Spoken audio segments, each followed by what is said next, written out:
నిజంగా గొప్ప ఉపాధ్యాయుడు అంటే ఎవరు? కేవలం జ్ఞానమేనా? లేక ఇంకా ఏదైనా ఉందా? గొప్ప టీచర్ ఈ 5 లక్షణాలు ఉంటేనే గొప్ప టీచరు అని అంటారు. లక్షణం 1 మొదట స్పష్టమైన కమ్యూనికేషన్. వారు కేవలం బోధించరు, ఆలోచనలను కనెక్ట్ చేస్తారు. లక్షణం 2 అంతులేని ఓర్పు. ప్రతి విద్యార్థికి వారి గ్రహణ వేగాన్ని బట్టి నవ్వుతూ మార్గనిర్దేశం చేస్తారు. లక్షణం 3 తరువాత అడాప్టబిలిటీ.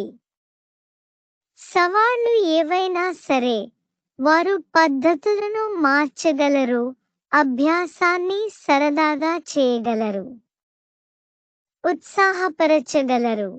లక్షణం 4 ముఖ్యంగా సానుభూతి ఎంపతి. విద్యార్థులు ఎక్కడి నుండి వచ్చారో అర్థం చేసుకుని అందుకు తగ్గట్లుగా గుర్తింపునిచ్చే భావన కల్పించి బోధన చేస్తారు.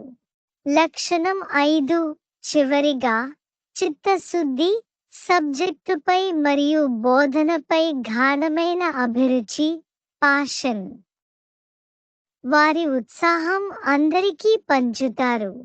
మరి మీ దగ్గర ఈ 5 లక్షణాలు ఉన్నాయా? ఉంటేనే మీరు టీచరుగా న్యాయం చేయగలరు. లేకపోతే చేయలేరు.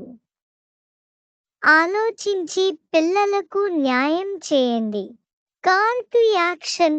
ఒక ఉపాధ్యాయుడిలో మీరు అత్యంత విలువనిచ్చే లక్షణం ఏది? కింద కామెంట్ చేయండి.